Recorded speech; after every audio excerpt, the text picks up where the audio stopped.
Ce que j'ai appris au cours de ce long travail sur la fin de vie, c'est qu'il y a parfois pire que la mort. Depuis plus de 14 ans, Olivier Falorni se bat en tant que parlementaire pour faire évoluer la loi sur la fin de vie. Député et rapporteur général de ce texte, il troquera d'ici quelques jours son écharpe de parlementaire pour celle de maire de La Rochelle. J'ai le sentiment que la France a un vrai problème avec les réformes de société, qu'elles se font toujours un peu dans le bruit et la fureur, si j'ose dire. Souvenez-vous de ce qu'a subi Simone Veil dans cet hémicycle lorsqu'elle a défendu la loi sur l'avortement. Elle a été traitée de génocidaire, elle, la rescapée d'Auschwitz. Je voudrais tout d'abord vous faire partager une conviction de femme.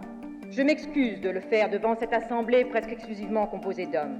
J'ai vécu en tant que député le débat sur le mariage pour tous. Et quand on regarde aujourd'hui, et sur l'avortement, et sur le mariage pour tous, quel député ici viendrait, après avoir entendu ce qu'on a entendu, remettre en cause l'IVG ou remettre en cause le mariage pour tous? Bon, sortez-moi ces excités de l'Assemblée! Les ennemis de la démocratie n'ont rien à faire dans l'hémicycle!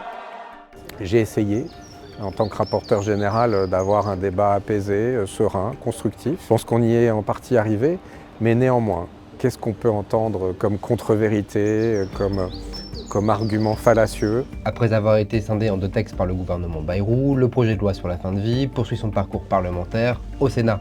La version adoptée en deuxième lecture par l'Assemblée nationale précise les conditions d'accès à l'aide à mourir tout en renforçant les soins palliatifs et en prenant la précaution d'éviter les termes euthanasie ou encore suicide assisté. Les mots sont importants effectivement dans ce débat, comme d'ailleurs dans beaucoup d'autres débats, parce qu'il y a des mots qui sont souillés par l'histoire. Le mot euthanasie a été pour le coup utilisé par les nazis durant le Troisième Reich pour éliminer les personnes handicapées. Le mot suicide assisté crée une confusion entre le suicide et le suicide assisté, alors que c'est de permettre à une personne en fin de vie condamnée par la maladie de pouvoir partir comme il l'entend. Donc ces deux termes-là n'ont pas été utilisés dans la loi au profit de l'aide à mourir, qui d'ailleurs a été validée par le Conseil d'État. Désormais, la balle est dans le camp des sénateurs qui ont reporté de 6 semaines l'examen du texte pour se laisser une dernière chance d'aboutir à une copie satisfaisante. Le gouvernement assure de son côté que ce report ne pénalisera en rien le calendrier législatif sur ce dossier.